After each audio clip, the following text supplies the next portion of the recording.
How much time we got? 25 minutes.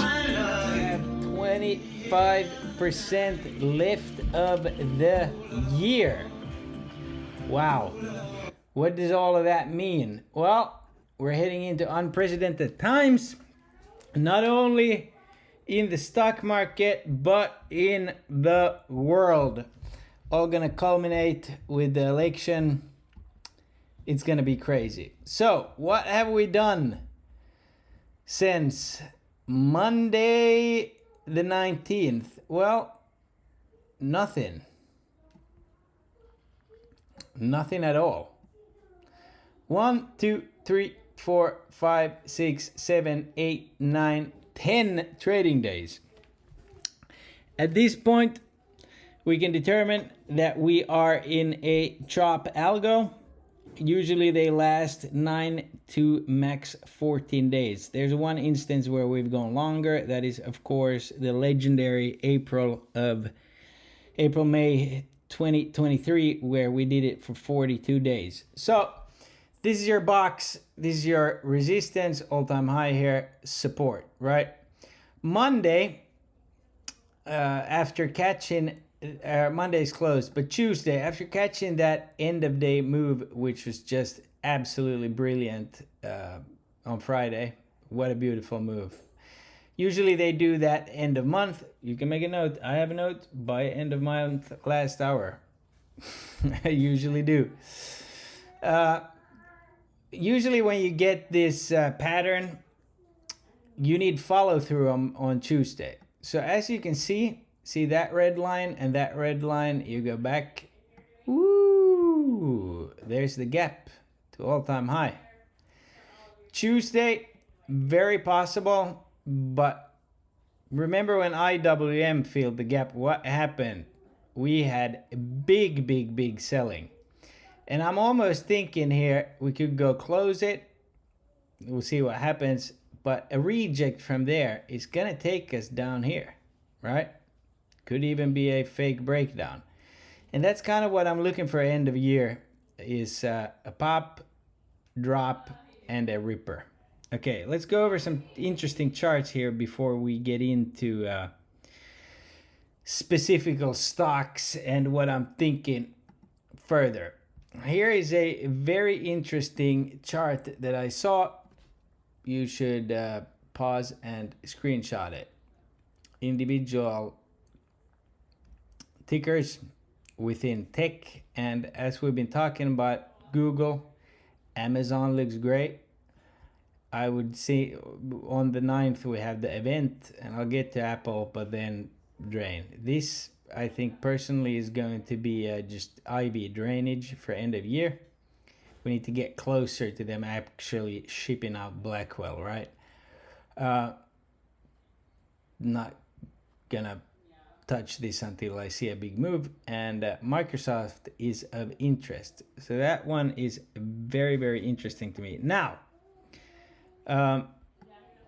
here's a very interesting election year thing, another one that I found, where you can clearly see, chop during September, this range extending, then you get the drop before the rally, okay? Problem with this is everybody's expecting exactly that, and the shit show market. Then you got the sports calendar. Let's see here, doesn't factor in rate cuts or election or Nvidia for that matter. Now here's the interesting part. You see here, we're going to get the rate cut. So you're going to get this IWM run up. Now, for instance, we saw UPST start moving, right? We played that up. Then it gave the football to a firm that ran. And if we can chop around for another week, I'd say, and the market holds where UPST is right now, it's going to have a run up there close to 70s. So we want to catch that. Okay. Now, what's interesting here is this chart coincides with the NASDAQ seasonality. So what you're going to get here is some major And here's obviously the sports calendar rotation, right? So you can clearly see that we're looking at weaker banks in October while tech kind of carries, and after this pump we don't touch any of the shitty stocks for a month, right? And then everything's supposed to rally together. But again, everybody's expecting that. The good thing with the sports calendar is it kind of shows you that these are all data moves pretty much, and then chop. So with that said, there's one thing I want to really nail home for September, and this chart clearly shows it, is the possibility of chop. So what I really want you to think about is, hey, why am I in this position if the move isn't now? Because there's another player in the game that comes in hot, especially since we don't know if we got a sitting president or if it's an all election year. I think it's kind of like up in the air for everybody, okay? You see, it's very narrow range with pretty crazy moves. So we're looking at timing, 2 p.m. flips, IB sessions, end of day, and especially swinging from day to day, right? Because you don't want to sit in the chop. You saw the premium drainage. Now you're going into a 4-day week. So out of the gate, the premiums are going to be all over the place, right? So the question is, why are you in a position if it's not moving? Now this trading all becomes about catching the move. Once we've had that big dip, if we get one, then we can start swinging heavily and this and that. We still haven't hit the collar. There's a lot of question marks here. So just play the move. Okay? You need to make a mental note out of that. Just play the move. Okay? Now, GEX. It's not showing 575 anymore up there. Here's your range, right? Should be more than familiar with that. A lot of call buying end of day. Could have just been this here. And I'll come to it. It's really interesting what's going on, right? Here, let me show you what I'm talking about. Where are you? Hold on, did I X out of it? Excuse me, 1 second. No, here it is, perfect, right on time. What do you see? You see a lot of flow, right? See a lot of flow. Because the money going into the market every day is flow, options, a lot of options. What does this mean? Well, let's switch to dark pool so that you see the difference. The difference here is at some point, something is going to cause us to pull back. And the timing of that is very important because it's going to be end of October. Why? Because it's going to be a year since the last big dip, and the big boys want to hold for a year and sell off into strength.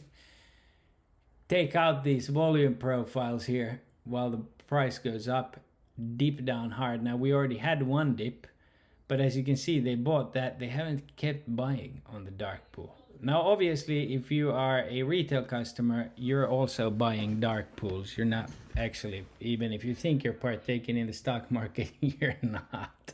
Because you're not even a leg on an ant. Okay, so this tells me at some point, there's going to be a hatch open on the gamma and we go down. Could it be Bank of Japan? I think Bank of Japan needs to raise rates this year. I don't think they're going to do it until the Fed has cut. That could be one thing. I think I know what it is. And I've showed it to you before, but I'll show it to you again. And I'm pretty confident I know what it is. And it is this guy. Now, as I've said, after the death cross, you get a dead cat, which is underway here. Does it come and reject here? Does it go all the way up to the 50, or is the 21 enough? We will probably find out within a week or two. And then they are going to devalue the dollar as hard as they can and as fast. That will eventually cause the melt up because The 10-year yield, even though it's creeped up over its party line, if you look at the last year here, I mean, it's come down pretty substantially. Okay? So keep that in mind. Now, JPM, ooh, what a move. All-time high after all-time high after all-time high. It's probably going to be pretty difficult to catch that move next week. It might be to the downside. We will find out. The good thing is we skip one day. So Wednesday, Tuesday, I will again eye that. Now, what's going to happen next week? Well, there's going to be plenty of scalping opportunity, but obviously there is only one thing that matters. Well, there's two, but there's one. Here's Tuesday. Let's go through. This could move the market a little bit. Nothing exciting, nothing too spicy. Probably going to try some zero DTEs on Tuesday. Wednesday, not a lot except this. Now, this is of interest, of course, but they're pricing in a cut already, so that's going to happen. Maybe that plus Jolt's openings is something of worth a move. That could move the market if there's comments due to the data. Thursday, jobs again. Okay, now they're seeing that the forecast is going to come in hot, but the consensus is low. So what's all this about? It's all in the details, right? That's going to move the market. Then we have ISM PMI during market hours. That's going to move the needle. Then Friday. If we sell into Friday hard, I'm going to try me some calls. Now, because we know the reasoning behind this, why the jobs numbers are now of importance, is because we've already taken care of one mandate. They've said they're going to start cutting, and I think they're going to cut rapidly and keep cutting, right? So, jobs is the other part of the mandate. So, NFP on Friday, very interesting. Could even give us a big spike. Now, for next week, obviously, you guys in the full moon circle have already been given them so that you can make your plan for next week. Tuesday early low, Wednesday early low, Thursday early high, Friday early high. Okay, the VIX didn't really move a lot during that, but if we zoom out on the VIX, this thing as well has plenty of room to go to a yearly low. And if you remember this crazy ass VIX scandal, I think that is your VIX ghost, and that is your destination at some point. Okay, Bitcoin, not touching it with a stick right now, but I found something interesting that I wanted to show you guys, since a lot of you have caught on to what it means about inside candles. Now, I obviously mentioned Amazon early on. Check this out.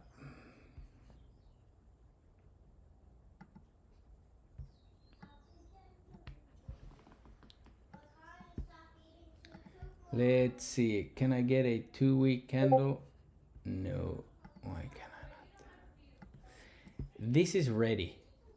Look at this hammer here. This is ready. And Amazon, as I showed you, is strong in September. So, I think, why can it not go up there? So I'm all over Amazon. NVIDIA, I might day trade, but I don't want to touch it yet. Okay? So, can we see a rotation into these FANG names? I think it's very likely. And just to show you here, here's a ghost candle. I wonder if that's filled already on Microsoft. But that's a $10 candle. We did get down there. But I have put an alert here close to the gap. See, it's got a gap here. To if I see dark pool start to pour in once we hit here, I will play Microsoft. But the one I want to show you guys is Google. It hasn't moved that much higher since the crash. Look at this dark pool buying. Compare this to SPY's 15-minute or Apple. or even Microsoft. Okay, very interesting. So Google's on there. As far as UPST, I already explained it. If we can chop here, see this cluster here that became a top. I would love it at the 21. I would really love it at 33. I don't know if we get down there, but if we do, I'm a buyer. If we hold here, I'm literally going to target it running up. It's going to squeeze at some point, okay? SMCI did file after hours on Friday. Could, and it was good. Could see quite a move. So keep an eye on UPST, Google, Amazon, SMCI this week, okay? Palantir is a pretty decent premium eater, not gonna lie. Haven't traded it a lot, might try to follow and get some. The only thing I swung was Apple. Why? Because while SPY's been going sideways, this has been chugging up, and you got the event next week's Monday, so at some point in time this is gonna squeeze. They might just chop you Tuesday, Wednesday, Thursday, and on Friday send it. That's kind of how I would do it as a market maker. And I mentioned earlier on there's a third player. That is Mr. Theta. That is the market maker. This market right now is not about calls and puts. It's got a third player, and he is the most deadly one. He wants your money while the market is not moving. I'm sure you've really started to pay attention to premiums since I yap about it 24/7, right? Tesla retook the trend line inside daily candle to that. This is like Meta, moves in the morning, but you can really get trapped on these guys. I mean, all you got to do is look at the Tesla chart. It'll pop, slap right down. It's really hard to catch the actual move on this. And then, so sometimes I trade it, sometimes I don't. It's nothing I size up on like SPY or JPM. Now, I will once again go over here JPM real quick, just so that you catch on. You got to gauge midweek which is going to be the contract. I'll probably post it in the moon notes when I enter it this week. But Friday, perfect example. By expression, never meets that target, right? But if you were in that Thursday, that was beautiful, absolutely beautiful on that drop. Got the entry, wrote it up 289%, and here you could have gotten another 239. Here, your Dunskies already. It's just draining it. It's never making it. Boom, boom, boom, boom, boom. Zeros expire. It fucking rips, right? So anyways, guys, that's kind of the broader plan. And the mindset. The mindset is very, very important going into this week and the next few weeks. I'm not going to chase a firm. For me, it's more about UPST. I don't know if this guy comes back into action, talk about, you know, a stock that just like can't. This is starting to remind me of Robinhood, which did this for a few years. But there's still a decent daily head and shoulders here. I already have my alert at 15. If it touches down there, doesn't need to go all the way. It could be that volume shelf too. Man, should have grabbed those kava puts, huh?